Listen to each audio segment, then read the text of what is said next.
സമയത്ത് രാവിലെ കേട്ടോ. അപ്പോൾ ചിങ്കു നേരത്തെ തന്നെ എണീറ്റിട്ടുണ്ട്. അപ്പോൾ ഉമ്മ രാവിലത്തെ ബ്രേക്ക്ഫാസ്റ്റ് ഇനി ചപ്പാത്തി ആയിരുന്നു. അതിൻ്റെ പ്രിപ്പറേഷനൊക്കെ കഴിഞ്ഞ് നിൽക്കുകയായിരുന്നു. അപ്പോൾ ചിങ്കു വന്ന് കൈയൊക്കെ ഒന്ന് കടിച്ച് നോക്കുന്നുണ്ട്. അതിൻ്റെ ഇടയ്ക്കായിട്ട് ഞാൻ മോളെ മദ്രസയിലോട്ട് വിട്ട്. പിന്നെ നമുക്ക് വൈകുന്നേരം കുറച്ച് കേക്ക് കൊടുക്കാറുണ്ട്. അപ്പോൾ അതിൻ്റെ പ്രിപ്പറേഷനും കാര്യങ്ങളൊക്കെയാണ്. അപ്പം ബാറ്റർ സെറ്റാക്കി ഓവനിലൊന്ന് ബേക്ക് ചെയ്യാൻ വെക്കുന്നുണ്ട് കേട്ടോ. ഈ ഒരു ടൈമിലാണ് എല്ലാ ജോലികളും ചെയ്തു തീർക്കുന്നത്.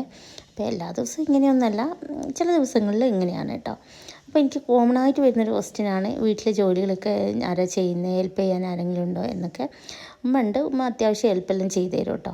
അപ്പോൾ അതിൻ്റെ ഇടയ്ക്കായിട്ട് നമ്മളെല്ലാ വീട്ടു ജോലികളും ഈ ഒരു ടൈമിൽ തന്നെ ചെയ്ത് തീർക്കുന്നുണ്ട്. കാരണം 9:30ക്ക് മക്കൾ മദ്രസ വിട്ട് വരും. പിന്നെ ഇക്കാനെ ഷോപ്പിലോട്ടും മക്കളെ സ്കൂളിലൊക്കെ വിടുന്ന ഒരു തിരക്കായിരിക്കും കേട്ടോ. പിന്നെ ഒരു യുദ്ധം തന്നെയാണ്. അപ്പോൾ നമുക്ക് ഇന്ന് കുറച്ച് ചോക്ലേറ്റ് സ്പഞ്ചും വൈറ്റ് സ്പഞ്ചൊക്കെയാണ് സെറ്റ് ചെയ്യാനുള്ളത്. അതിൻ്റെ അടുക്കായിട്ട് ഞാൻ മുറ്റത്തേക്ക് ഒന്ന് ഇറങ്ങി പച്ചക്കറിയും ചെടികളൊക്കെ ഒന്ന് നനച്ച് കൊടുക്കുന്നുണ്ട്. ഇതൊക്കെ കാണുമ്പോൾ മനസ്സിനൊരു കുളിർമയാണ് കേട്ടോ. ഇതൊക്കെ പുതിയ തൈകളാണ്.